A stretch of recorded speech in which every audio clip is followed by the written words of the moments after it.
దినవృత్తాంతముల 2వ గ్రంథం 7వ అధ్యాయం 14వ వాక్యం చదువుకుందాం. నా పేరు పెట్టబడిన నా జనులు తమ్ము తాము ఏం చేయాలంట? తగ్గించుకొని ప్రార్థన చేసి నన్ను వెదకి తమ చెడు మార్గములను విడిచిన ఎడల ఆకాశము నుండి నేను చెప్పాలందరూ వారి ప్రార్థనను విని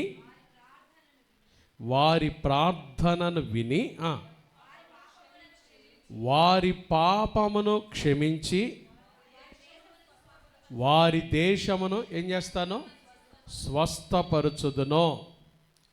ఈరోజు ప్రభు సన్నిధిలో కూడి వచ్చిన మీ అందరినీ, లైవ్లో చూస్తున్న వారిని, మీరు ప్రార్థన చేయుచుండగా మిమ్ములను స్వస్థపరచునుగాక, మిమ్ములను స్వస్థపరచునుగాక, మిమ్ములను స్వస్థపరచునుగాక, మిమ్ములను స్వస్థపరచునుగాక. ఆమేన్. ప్రార్థన చేసుకుందాం. యెహోవా నీ నామము ఎంతో బలమైనది. అందరూ ప్రార్థన చేసుకోండి. 3 మాటలు మీతో చెప్పబోతున్నాను. 3 మాటలు దేవుని సన్నిధిలో ప్రార్థన చేయడానికి వచ్చాం. కొంతమంది సమస్యలతో, రోదనతో, వేదనతో దేవుని మందిరానికి వస్తున్నారు. ఇది ముమ్మాటికి సత్యం అండి. మన ప్రభు ఎవరో తెలుసా? ఆకాశము నుండి నేను వారి ప్రార్థనను విని వారి పాపములను క్షమించి వారి దేశమును స్వస్థపరచుదును.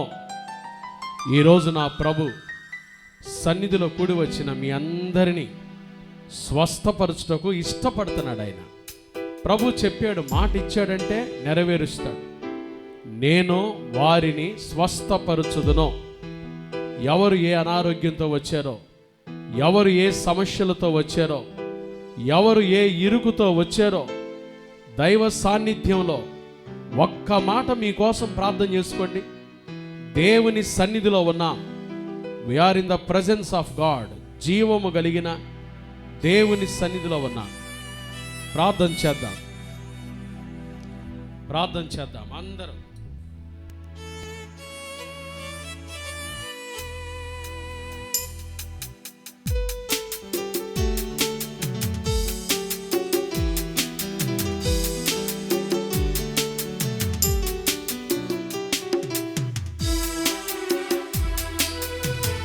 అవునయ్యా, ఎంతో బలమైనది, ఎంతో బలమైనది, ఎంతో బలమైనది యెహోవా నీ నామము,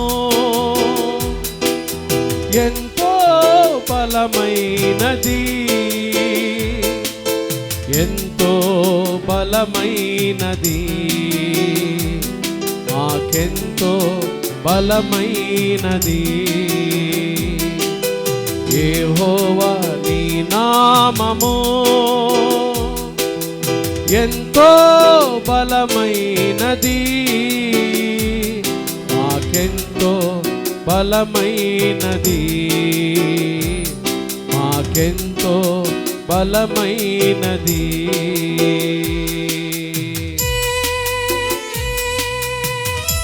ప్రార్థన చేసుకోండి. ఈరోజు ప్రభు మిమ్మల్ని ఒక్కొక్కరిని స్వస్థపరచబోతున్నాడు. నేను వారిని స్వస్థపరచుదును. నేను వారిని స్వస్థపరచుదును.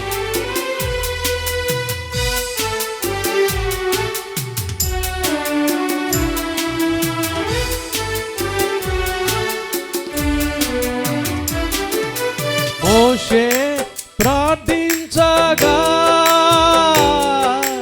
మన్నాను కురిపించితివి,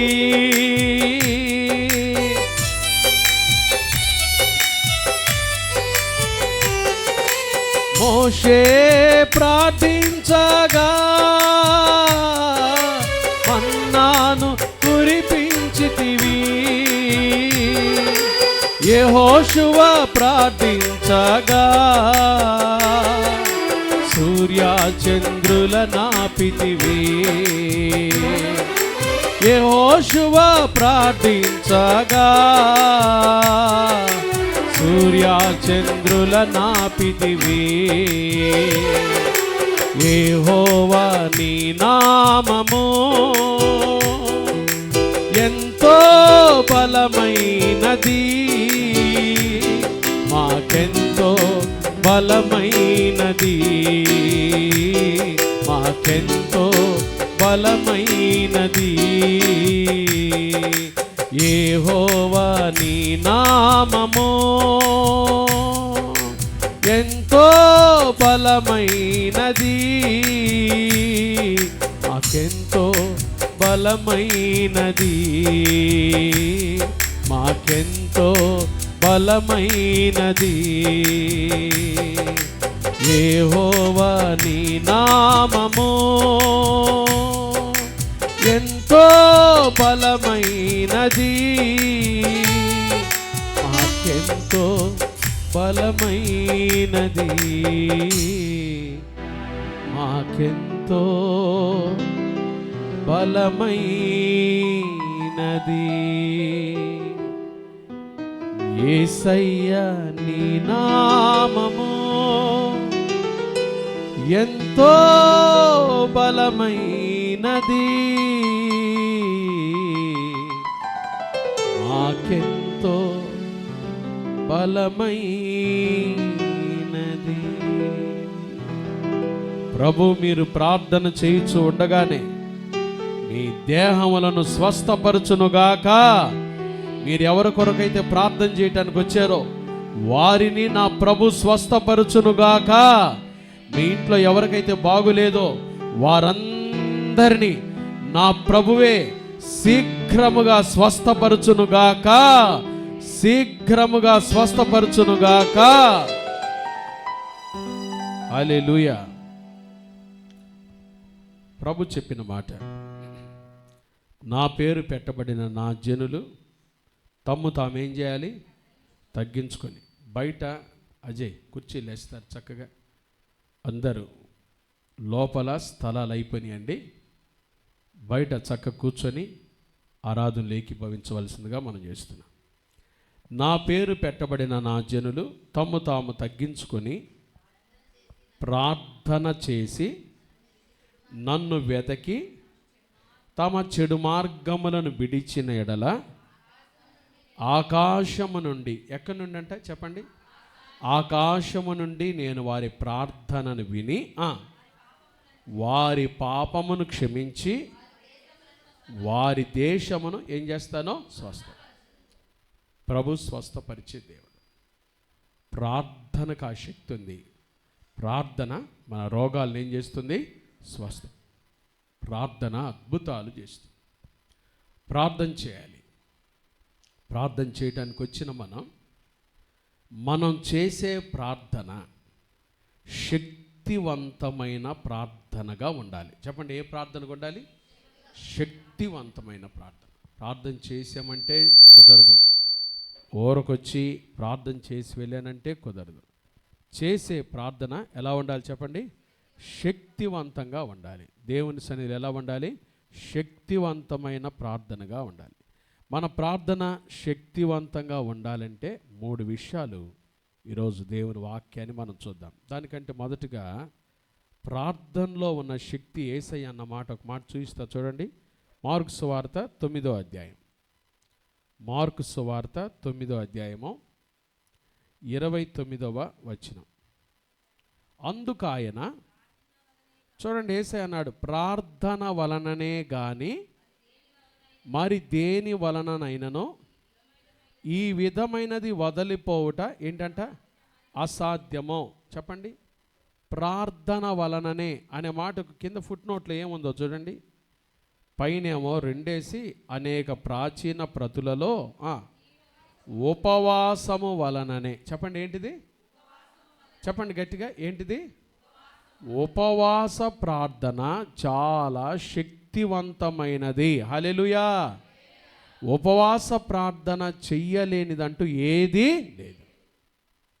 ప్రార్థనలోనే యేసయ్య అన్నాడు, ప్రార్థన వలననే కానీ మరి దేని వలన ఇటువంటి వ్యాధులు, అపవిత్రాత్మలు, చీకటి శక్తులు, దురాత్మల సమూహాలు ఏవి ప్రార్థన తప్పితే ఇంక వేరేది ఏం చేయలేదు, వాటిని వదిలించలేదు. మరి అలాంటి ప్రార్థన శక్తివంతంగా ఉండాలంటే, మన ప్రార్థన శక్తివంతంగా ఉండాలంటే మూడు విషయాలు ఈరోజు మనం నేర్చుకొని ప్రార్థన చేసుకుందాం. సమయం అయిపోతుంది. త్వరగా ఆ 3 విషయాలు మీకు జ్ఞాపకం చేస్తాను. మొదట, మన ప్రార్థన శక్తివంతంగా ఉండాలంటే మనం విరిగి నలిగిన హృదయంతో ప్రార్థన చేయాలి. చెప్పండి, ఎలా ప్రార్థన చేయాలి? ఇదేం హృదయం పాస్టర్ గారు, ఇది ఎలా ఉంటుంది అని మీరు నన్ను అడిగితే చూపిస్తాను మీకు. చూడండి, లూకాసు వార్త 18వ అధ్యాయం. Luke's gospel chapter 18. లూకాసు వార్త 18వ అధ్యాయం 13వ వచనం చదువుతారు. అయితే సుంకరి దూరముగా నిలుచుండి ఆకాశము వైపు కన్నులెత్తుటకైనను ధైర్యము చాలక రొమ్ము కొట్టుకొనుచు, దేవా పాపినైనా నన్ను కరుణించుమని. చూసారా, సుంకరి. దేవాలయానికి 2 ప్రార్థన చేయడానికి వచ్చారు. ఇప్పుడు మీరు చాలామంది వచ్చారు, 50 మంది వస్తారనుకుంటే దాదాపు 60 మంది ఇప్పుడే వచ్చారు. కాసేపటికి ఇంకెంతమంది వస్తారు? దేవాలయానికి ప్రార్థన చేయడానికి 2 వెళ్ళారు. వారిలో ఒకడు పరిసయ్యుడు, ఒకడు సుంకరి. పరిసయ్యుడేమో నిలబడి ప్రార్థన చేస్తూ, నేను ఆ సుంకరిలాగా, నేను వారిలాగా వీరిలాగా ఉండనందుకు నీ కొందనాలయ్యా అని ఇతరులను పోలుస్తూ తానే నీతిమంతుడు అనుకున్నట్టుగా ఏం చేస్తున్నాడు? ప్రార్థన చేస్తాను. నేను ఉపవాసాలు ఉంటానయ్యా, జీలకర్రలో పుదీనాలో 10వ భాగాలు ఇస్తానయ్యా. చూడండి, డబ్బుల్లో ఈడంట. దేంట్లో ఇస్తాడంట? జీలకర్రలో 10వ భాగం ఇస్తారంట. దేంట్లో చెప్పండి? ఎప్పుడైనా మీరు జీలకర్రలో 10వ భాగాలు దేవా, జీలకర్రలో పుదీనాలోనంట ఆయన చెబుతున్నాడు, వీటిలో ఇస్తానయ్యా, నేను ఇవ్వాల్సిన దాంట్లో వీటిలో 10వ భాగం, జీలకర్రలో పుదీనాలో 10వ భాగాలు ఇస్తానయ్యా, వారిలాగా వీరిలాగా ఉండనయ్యా. అదిగో ప్రత్యేకంగా, అదిగో వాడు కూర్చున్నాడు చూసావా, వాడు ఆ సుంకరలాగా అస్సలు ఉండనయ్యా. పరిసయ్యులంట ప్రార్థన చేస్తారంట, దేవా మమ్మల్ని ఒక స్త్రీగా పుట్టించనందుకు, బానిసగా పుట్టించనందుకు, సుంకరులాగా పుట్టించనందుకు వందనాలని చెప్తారంట. చూడండి, వాళ్ళ ప్రార్థనలు ఎంత స్వనీతి ఉందో, ఎంత వేషధారణ ఉందో. మనుషులందరిని చేసింది ఎవరండి? దేవుడేగా మనుషులందరిని చేసింది. సుంకరులను చేసింది దేవుడే. చెప్పండి, ఇంకా అందరిని చేసింది దేవుడే. వారు మారి దేవుని దగ్గరికి వస్తే ప్రతి వ్యక్తిని దేవుడు ఏం చేస్తాడు? ఆశీర్వదిస్తాడు ఆయన. ఈయన ప్రార్థన చేస్తూ, సుంకరలాగా నేను ఉండలేదయ్యా, పరిసయ్యులు ఎదుగో వారిలాగా వీరిలాగా ఉండలేదని తన ప్రార్థనలో స్వనీతిని చూపిస్తూ ఉంటే, సుంకరి ప్రార్థన చేసే సమయం వచ్చింది. సుంకరి ఏమంటున్నాడు తెలుసా? దేవా ఏమన్నాడు చూడండి, 13వ వచనం. సుంకరి ఆకాశం వైపు కన్నులెత్తుటకైనను నాకేమి లేదు, ధైర్యము చాలక రొమ్ము కొట్టుకొనుచు, దేవా పాపినైన నన్ను. అదండి విరిగి నలిగిన హృదయంతో చేసే ప్రార్థన విరిగి నలిగిన హృదయంతో చేసినప్పుడు మనం చేసే ప్రార్థన నేరుగా ఎక్కడికి వెళ్తుంది? దైవ సన్నిధిలోకి వెళ్తుంది. దేవుడు దాన్ని ఆశీర్వదిస్తాడు. హల్లెలూయా. మన దేవుడు ఎవరో తెలుసా? విరిగి నలిగిన హృదయమును అలక్ష్యము చేసే దేవుడు కాదు. హృదయం చూసే దేవుడు.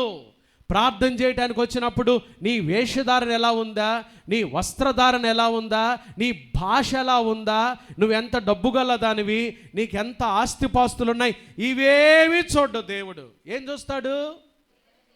ప్రార్థన చేయడానికి వచ్చినప్పుడు మన దగ్గర ఏం చూస్తాడు చెప్పండి? మనం ప్రార్థన చేసే హృదయాన్ని చూసే దేవుడు.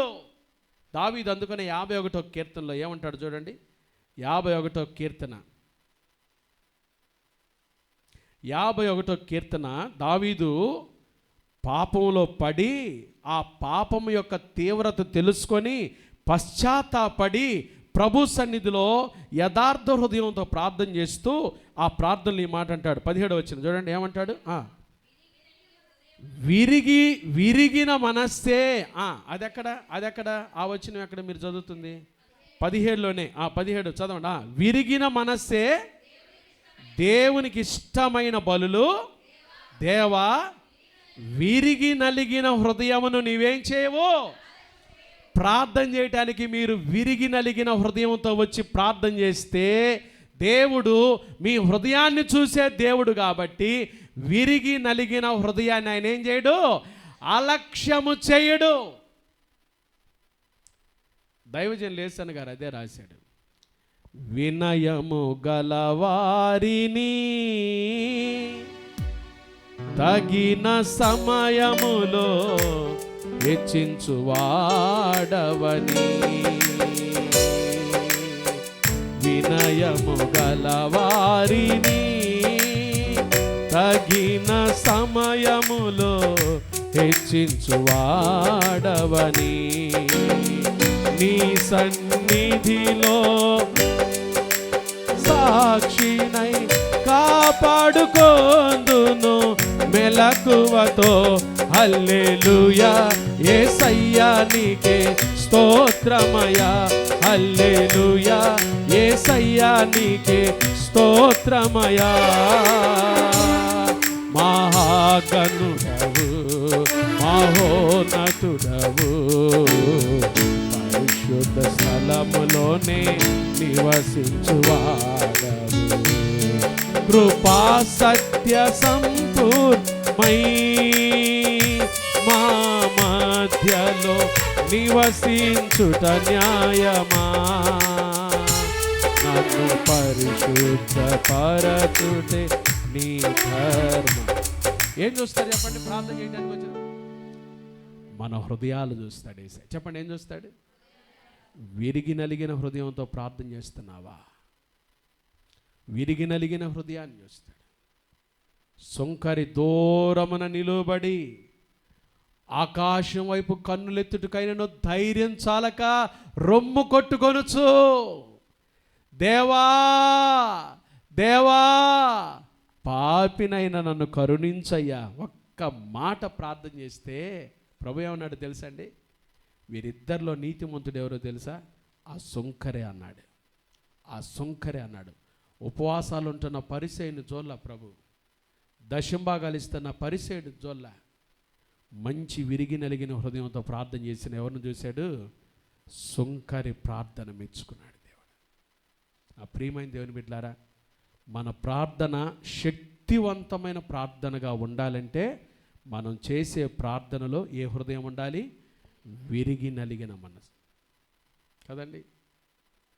మనం పాడుతాం, వినవా మనవి యేసయ్యా,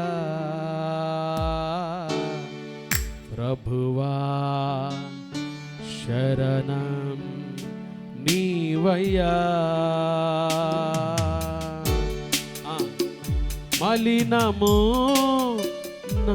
గత పగిలెను జీవిత చేసుకో నీ వశం, వినవా మనవి యేసయ్యా, మలినము నా గత పగిలెను జీవిత చేసుకో నీ వశం, వినవా మనవి యేసయ్యా, మలినము నా గత పగిలెను జీవిత చేసుకో నీ వశం. యేసు ప్రభు ఒక ఇంటికాడికి వెళ్ళాడు, భోజనం చేయటానికి వెళ్ళాడు. పిలిచిన ఆయన కనీసం కాళ్ళు కడుక్కోవడానికి నీళ్ళు లేదంటే. ఆ ఊరిలో పాపాత్మురాలైన ఒక స్త్రీ ఉంది. పాపం పేరు లేదు. ఆమె పేర్లు అందరికి పేరు ఉంటుంది కదండి. అరుణ, రోజా, రమణి ఇట్లాంటి పేర్లు ఉంటాయి కదండి ఊరిలో. ఆమె పేరు లేదండి. ఏం రాశారో తెలుసా? పాపాత్మురాలైన ఒక స్త్రీ. యేసుప్రభు ఆ ఇంటిలో ఉన్నాడని తెలిసి ఏమేం చేసింది తెలుసా? యేసయ్య అక్కడికి వచ్చి కూర్చోగానే కన్నీళ్లతో ఏం చేస్తుందంట? పాదాలతో తన తల వెంట్రుకలు తీసుకొని ఏం చేస్తుంది చెప్పండి? కన్నీళ్లతో ఏమో పాదాలు కడిగింది, తల వెంట్రుకలతో ఏం చేస్తుంది? వీళ్ళు గుసగుస చూస్తున్న వాళ్ళు సనుక్కుంటున్నారు. ఊరిలో కల్లా ఎవరు చెప్పండి? పాపాత్మురాలైన స్త్రీ ఎవరి కాడ కూర్చుంది? యేసయ్య. యేసయ్య ఏమంటాడు తెలుసా? సీమోను, నీ ఇంటికి వచ్చా, కనీసం నువ్వు కాళ్ళు కడుక్కోవటానికి ఏమీ లేదు, నీళ్ళు ఇవ్వలా. ఏమేం చేసిందో తెలుసా? నేను ఇక్కడ కూర్చున్నానని తెలిసి తన కన్నీళ్లతో పశ్చాత్తాపంతో విరిగి నలిగిన హృదయంతో వచ్చినప్పటి నుంచి ఏం చేస్తుంది? ఆమె నన్ను విస్తారంగా ప్రేమించింది కాబట్టి ఆమె చేసిన విస్తారమైన పాపములు క్షమించబడెను. హల్లెలూయా. ఎంత పాపంలో బ్రతికిందో, పాపం ఎంత పాపం చేస్తూ వచ్చిందో. అయితే ప్రభు దగ్గరికి వచ్చి విరిగి నలిగిన హృదయంతో పశ్చాత్తాపంతో తన పాపపు జీవితాన్ని గుర్తు చేసుకొని నలిగిపోయి రోధించి ప్రభు సన్నిధిలో పశ్చాత్తాపంతో ఆయన పాదాలు తడుపుతూ ఉంటే ప్రభు హృదయం చలించిపోయిందండి. మన యేసయ్య కరుణగల దేవుడు. దేవా, పాపినైన నన్ను కరుణించను ఒక్క మాట అంటే చాలు. ప్రార్థనలోనంట ఆ మాట బలమైన మాట అంట. యేసుప్రభు పరిచర్య చేస్తుంటే కుష్ఠరోగులు 10 మంది ఎదురొచ్చారు. వాళ్ళు పాపం ఊరిలో ప్రభు వస్తా ఉంటే దూరం నుండి ప్రభుని చూసి, దావీదు కుమారుడా, మెస్సయా, మమ్మను కరుణించయ్యా అన్నారు. కరుణించయ్యా అనండి. మీరు కూడా మమ్మల్ని కరుణించయ్యా అనండి. నాకే రాల కరుణ, ఇంకేసైకేం వచ్చింది? బాగా నోరు తెరిచి హృదయంతో గట్టిగా రండి, ప్రభువా మమ్మల్ని కరుణించయ్యా అనండి. అది గద్గద స్వరంతో, దుఃఖంతో, బాధతో వాళ్ళ మాట అంటే, యేసయ్య జాలిగల దేవుడు కదండి, కరుణగల దేవుడు కదా, కనికరం గల దేవుడు కదా. వాళ్ళ మాట అంటూ ఉండగానే ప్రభు అన్నాడు, మీరు వెళ్ళి యాజకునికి చూపించుకుంటూ ఉండగానే మీరు స్వస్థ పొందారు. ఆ మాట ఎంత ఇష్టమో యేసయ్యకు. సుంకరి, పాపినైన నన్ను కరుణించయ్యా ఒక్క మాట అంటే ప్రభు హృదయం చలించిపోయింది. ఈరోజు దేవుని సన్నిధికి వచ్చిన మీరు మీ ప్రార్థన శక్తివంతంగా ఉండాలంటే ఎలా ప్రార్థన చేయాలి? విరిగి నలిగిన హృదయంతో ప్రార్థన. చెప్పండి, ఏ హృదయంతో? విరిగి నలిగిన హృదయంతో ప్రార్థన.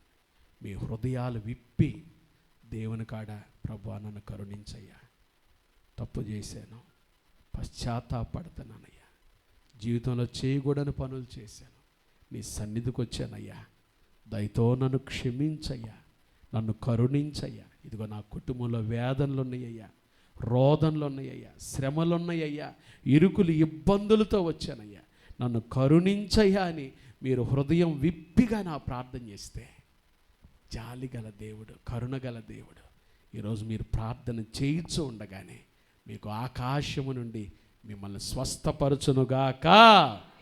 ఒకటి, మన ప్రార్థన శక్తివంతంగా ఉండాలంటే ఏ హృదయం ఉండాలి? విరిగి నలిగిన హృదయంతో ప్రార్థన.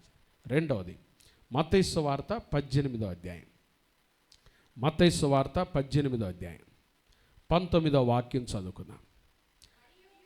మరియు మీలో, భలే ఫాస్ట్ చదువుతున్నారు, చాలా సంతోషం. అట్లా యాక్టివ్గా మత్తయి సువార్త 18 చదవండి. మరియు మీలో ఇద్దరు తాము వేడుకొను దేనిని గూర్చి అయినను భూమి మీద ఏకీభవించిన ఎడల అది పరలోకమందున్న నా తండ్రి వలన వారికి దొరుకునని. చూడండి, ప్రభు రెండవది ప్రార్థనలో ఏం చూస్తాడో తెలుసా? ఐక్యత చూస్తాడు. తోటి వారితో మనం ఏకీభవించి ఏం చేయాలి? ప్రార్థన. మొదటిది విరిగి నలిగిన హృదయాన్ని చూస్తాడు. రెండవది ఐక్యత కలిగిన హృదయంతో ప్రార్థన చేయాలి. మనం ప్రార్థన చేస్తాం కానీ ప్రక్కనోళ్ళతోనే ఏకీభవించలేం. భార్య అయితే భర్తతో ఏకీభవించలేం. ఇద్దరు భార్య భర్తలు ఉన్నారంట. వీళ్ళకి మంచి అలవాటు ఏం తెలుసా? రాత్రి అవ్వగానే ఇద్దరు కలిసి ప్రార్థన చేసుకుంటారు. ఉదయం తిట్టుకున్నా కొట్టుకున్నా రాత్రి కాగానే ఏం చేస్తారు చెప్పండి? కలిసి ప్రార్థన చేస్తారు. మంచి అలవాటు అండి, అది మంచి అలవాటు. ఈ ప్రార్థన చేసేటప్పుడు ఈ భార్య ఏం చేస్తుంది తెలుసా? అయ్యా కట్టుకోక మా అమ్మోళ్ళు వీడికి ఇచ్చి కట్టించు. ప్రార్థన చేసి చూడండి ఎట్ట చెప్పిద్దో.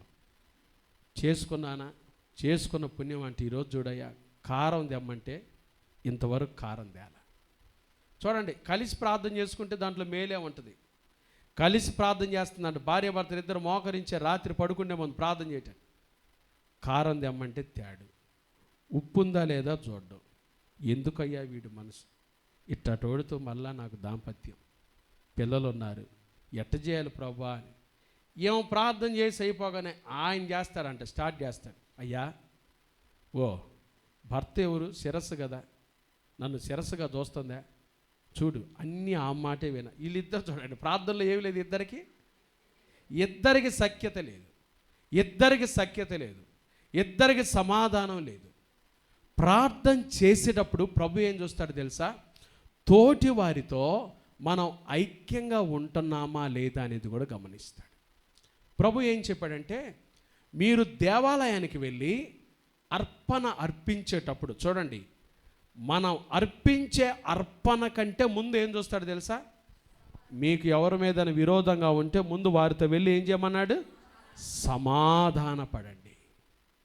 మనం ఆరాధించే దేవుడు ఎవరు తెలుసా? సమాధాన కర్తయగు అధిపతి, ప్రిన్స్ ఆఫ్ పీస్. సమాధానాన్ని కోరుకునేవాడు. ఆయన పేరే సమాధానకర్త. మనం తోటివారితో సమాధానం లేకుండా, భార్యకైతే భర్తతో సమాధానం లేకుండా, తల్లిదండ్రులకైతే పిల్లలతో సమాధానం లేకుండా, పిల్లలకి తల్లిదండ్రులతో సమాధానం లేకుండా, ఇరుగు పొరుగు వారితో సమాధానం లేకుండా, చీటికి మాటికి వారి మీద కోప్పడుతూ, చీటికి మాటికి వారిని దుర్భాషలాడుతూ, చీటికి మాటికి వారిని నిందిస్తూ, అవహేళన చేస్తూ, అవమానపరుస్తూ దైవ సాన్నిధ్యానికి వచ్చి ప్రార్థన చేస్తాను, నా ప్రార్థన ఆలకించాలంటే కుదరదు. ప్రభు మన ప్రార్థనలు ఏం కోరుకుంటాడు? ఐక్యత చాలా ప్రాముఖ్యం. సహోదరులు ఐక్యత కలిగి నివసించుట ఎంత మేలు. ఈ సీజన్లో కొన్ని పక్షులు వస్తాయండి మనకిక్కడే గుంటూరు జిల్లా దగ్గర ఉప్పలపాడు అని ఒక చిన్నది ఉంది కదండి. ఉప్పలపాడు దగ్గర వలస పక్షుల కేంద్రం ఒకటి ఉంది. వలస పక్షులు ఆస్ట్రేలియా నుంచి వస్తాయి అంట. ఎక్కడి నుంచి వస్తాయంట ఆ పక్షులు?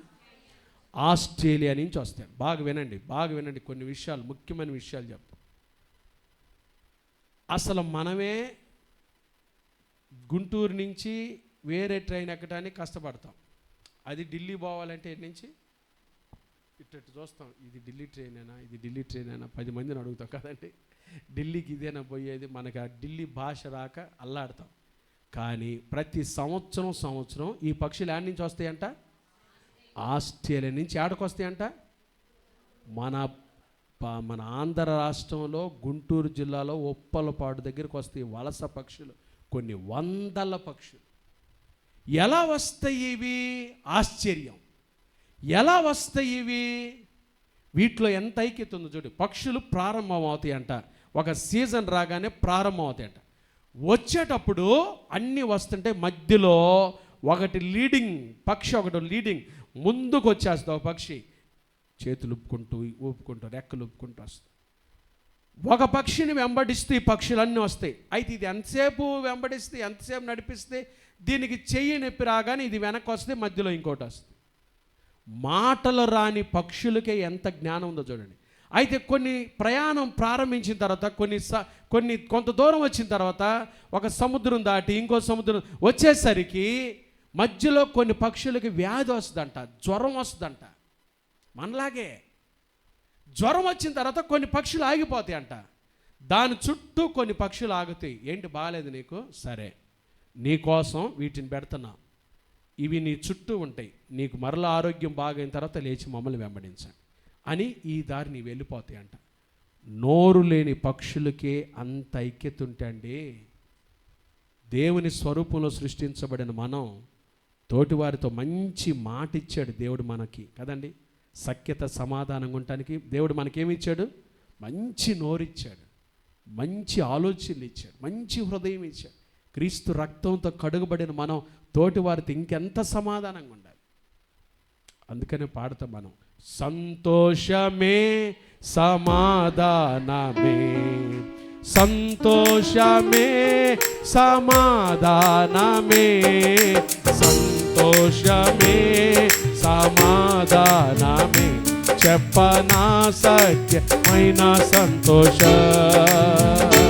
చెప్పనా సఖ్యమైన సంతోష, ఈ సంతోషము నీకు కావాలేనా, ఈ సంతోషము నీకు కావాలేనా, ఈ సంతోషము నీకు కావాలేనా, నేడే యేసు నొద్దకు రమ్ము, నేడే యేసు నొద్దకు రమ్ము. మరలా సంతోషమే సమాధానమే, సంతోషమే సమాధానమే, సంతోషమే సమాధానమే, చెప్పనా సఖ్యమైన సంతోషం. హల్లెలూయా. ఏముండాలి? తోటివారితో ఐక్యత, ఐక్యత సమాధానం. ఐక్యత లేకపోతే ఏముంటుందో తెలుసా? ఒక మాట చదువుదాం. సామెతల గ్రంథం 17వ అధ్యాయం 19వ వచనం చదవండి ఎవరైనా. సామెతలు 17. కలహప్రియుడు, వాడి పేరే ఏం పేరు చెప్పండి? అంటే కలహానికి ఏం చేస్తాడు? ముందుండేవాడు. కలహప్రియుడు. అబ్బాబ్బా, బైబిల్లో కొన్ని మాటలు ఎట్టుంటాయో చూడండి. కలహప్రియుడు ఎవరంట? కలహాలు పెట్టుకునే మనసు గల్లవాడు. కలహప్రియుడు, దుర్మార్గ ప్రియుడు. ఏం చేస్తాడు? తన వాకిండ్లు ఎత్తు చేయువాడు. చూడండి, ఏం ఎత్తు చేస్తాడంట? వీడెప్పుడు సమాధానంగా ఉండడు. పక్కన వాళ్ళు ఇల్లు కట్టుకుంటాడు చాలు, వాకిళ్ళు ఏం చేస్తాడు? ఎత్తు చేస్తాడు. వాళ్ళతో కలవడు, పక్కన వాళ్ళతో కలవడానికి ఇష్టపడ్డు, పక్కన వాళ్ళతో కలవడు, వాళ్ళతో కలవడు. చర్చికి వస్తాడు కానీ వాళ్ళతో కలవడు, వాళ్ళతో కలవరు. ప్రభుని ఎరిగిన తర్వాత ఏ కులమో, ఏ జాతి, ఏ వర్ణమో, ఏ వర్గమో ఎవరమైనా క్రీస్తు రక్తంలో కడుగబడిన తర్వాత, మనందరం యేసయ్య పాదాల దగ్గరికి వచ్చిన తర్వాత క్రీస్తులో మనందరం ఎవరని చెప్పండి? ఒక్కటే అనండి, గట్టిగా అరవండి. ఒక్కటే, ఒక్కటే. ఒకే రక్తము చేత మనందరం ఏం చేయబడ్డాం? కడుగబడ్డాం. ఆ గేటు బయట నేనది. ఆ గేటు లోపలికి వచ్చిన తర్వాత మనందరం ఎవరని చెప్పండి? ఒక్కటే. చెప్పాలి గట్టిగా, ఎవరమో? ఒక్కటే. క్రీస్తు రక్తము మనల్ని ఏం చేసిందో తెలుసా? సంధి చేసింది. క్రీస్తు రక్తం మనల్ని ఏం చేసింది తెలుసా? సమాధాన పరిచింది. క్రీస్తు రక్తం మనల్ని ఏం చేసింది తెలుసా? ఐక్యపరిచింది. ఒకప్పుడు లేదు ఈ ఐక్యత. ఒకప్పుడు ఆ సభలకి ఈ సభలకి అది బయట ఫ్లెక్సీలు చూస్తుంటాం మనం. వాళ్ళ వన సమారాధన, వీళ్ళ ఈ సమారాధన మరి ఏడకి తీస్తాయో నాకు తెలియదు. క్రీస్తులోకి వచ్చిన తర్వాత, క్రీస్తు రక్తంలో కడగబడిన తర్వాత, యేసు క్రీస్తు ప్రభువారి ప్రశస్త రక్తం నిన్ను నన్ను కడిగింది. ఇప్పుడు మనందరం ఎవరమో తెలుసా? ఎవరమే? ఒక్కటే. రాజులైన యాజక సమూహము, పరిశుద్ధులైన దేవుని ప్రజలు, మనందరం పరిశుద్ధులం. క్రీస్తులో కడుగబడిన వారం, పరిశుద్ధులం. ఈ ఐక్యత మనం జీవితాంతం కాపాడుకోవాలి. ఈ సమాధానం జీవితాంతం కాపాడుకోవాలి. కలహాలకు చోటు ఇవ్వకూడదు, ఎక్కడ దుర్మార్గానికి చోటు ఇవ్వకూడదు. తోటి వారితో కలిసి ఐక్యమత్యంతో ప్రార్థన చేయటం నేర్చుకోవాలి. దేవుని సంఘంలో చేర్చబడిన తర్వాత ఒక్కటే ఒక్కటే ఒక్కటే అనే నినాదంతో బ్రతకడం నేర్చుకోవాలి కదండి. మనం ఎప్పుడు ఒక్కటవుతామో ఒక చిన్న ఉదాహరణ చెబుతాం, వినండి, బాగా వినండి. ఒక తల్లి వాడు క్రికెట్ ఆడుకుంటూ ఉన్నాడంటే, పిల్లవాడు ఏం ఆడుకుంటున్నాడు? పిల్లలు ఆడుకుంటుంటే మన మాట ఏంటి అసలు. ఈ పిల్లోడిని తల్లి పిలిచి, అరే 6 కోడిగుడ్లు తీసుకొని రాపోరు నాయన అనిందంట. ఎన్ని కోడిగుడ్లు? వీడు గబా షాప్కి వెళ్ళాడు, కోడిగుడ్లు తీసుకున్నాడు, కవర్లో పెట్టించింది ఆ కోడిగుడ్లు ఆ షాప్ ఆమె. అవి వెనకాల దాన్ని తగిలించుకొని వీడు గబగబా ఇంటికి వచ్చి వాళ్ళమ్మకి ఆ కవర్ ఇచ్చి వెళ్ళిపోయాడు. ఈలోపు వాళ్ళమ్మ ఆ కవర్ తీసి చూస్తే గుడ్లు ఏమైనాయి? పగిలినాయి. గుడ్లు పగిలితే ఏమవుతాయి? సొన ఏమైంది చెప్పండి? కలిసిపోద్ది. అవునా? క్రీస్తు రక్తము మనల్ని పగలగొట్టింది. హల్లెలూయా. మనం పగలగొట్టబడితేనే మనం ఇతరులతో ఏం చేయగలం? కలవగలము, ఐక్యపరచబడగలము, సమాధానపరచబడగలము. లేకపోతే లేదు మనకి ఐక్యత. అలాంటి ఐక్యత కలిగిన హృదయంతో కానీ మనం ప్రార్థన చేస్తే ఆకాశము నుండి దేవుడు మన ప్రార్థన ఆలకించి వారి పాపములు క్షమించి వారి దేశాన్ని నేనేం చేస్తానో స్వస్థపరుస్తాను. ప్రార్థన విరిగి నలిగిన హృదయంతో చేయాలి. ప్రార్థన ఐక్యత కలిగిన హృదయంతో చేయాలి. గట్టిగా చెప్పండి, ప్రార్థన ఎలా చేయాలి? ఐక్యత కలిగిన హృదయంతో చేయాలి. తోటి వారితో సమాధానం కలిగి ప్రార్థన చేయాలి. సమాధాన హృదయంతో ప్రార్థన చేయాలి. దైవ సన్నిధికి వచ్చిన మనలో మన ప్రభు మన హృదయాలు చూస్తారు కదండి. మనుష్యులు ఏం చూస్తారు? పైరూపం. మీరు నా పైరూపాన్ని చూస్తున్నారు, కానీ నా ప్రభు అయితే వాక్యం బోధించే నేను, నా బ్రతుకు ఎలా ఉంది, నా హృదయం ఎలా ఉంది, నా జీవితం ఎలా ఉంది, నా అంతరంగం ఎలా ఉంది ప్రభు చూస్తుంటాడు. మీ అంతరంగం ఎలా ఉందో ప్రభు చూస్తుంటాడు. ప్రభుకి ఇష్టమైంది విరిగి నలిగిన హృదయంతో చేసే ప్రార్థన. ప్రభుకి ఇష్టమైంది ఐక్యత గల హృదయంతో చేసే ప్రార్థన. మూడో మాట, లూకా సువార్త 11వ అధ్యాయం. Luke's gospel chapter 11. లూకా సువార్త 11వ అధ్యాయం 8వ వాక్యం. అతడు తన స్నేహితుడైనందున లేచి ఇయ్యకపోయినను అతడు సిగ్గుమాలి మాటి మాటికి అడుగుట వలననైనను లేచి అతనికి కావలసినవన్నీ ఇచ్చును అని చెప్పండి. ఎలా అడుగుతున్నాడంట? సిగ్గుమాలి మాటి మాటికి అడుగుతున్నాడంట. ఒక స్నేహితుడు ఉన్నాడు. బాగా వినండి.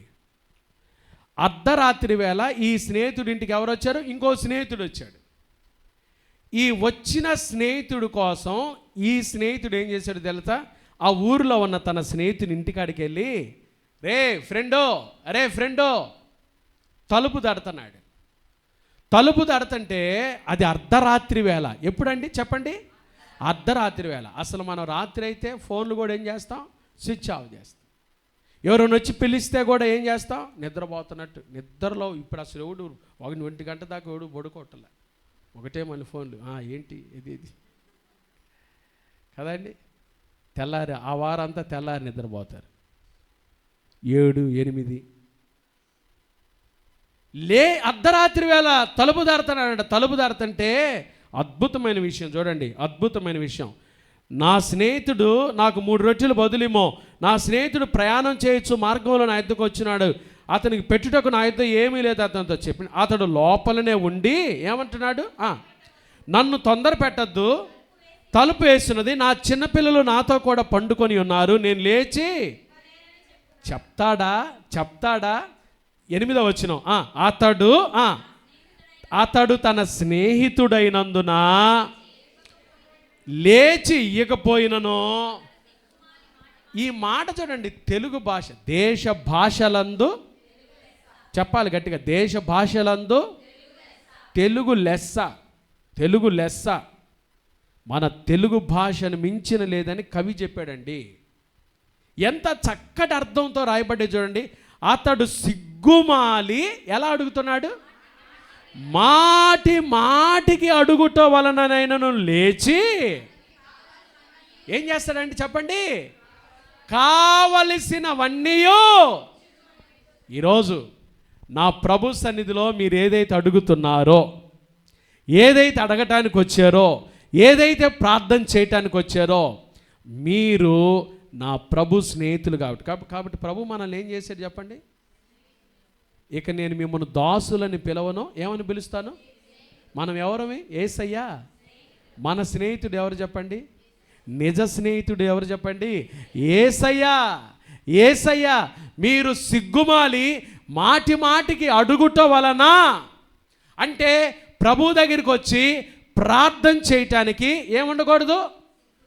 పోయిన వారం అడిగేలే రాలేదు, అవతల వారం కూడా అడిగేలే రాలేదు అనకూడదు.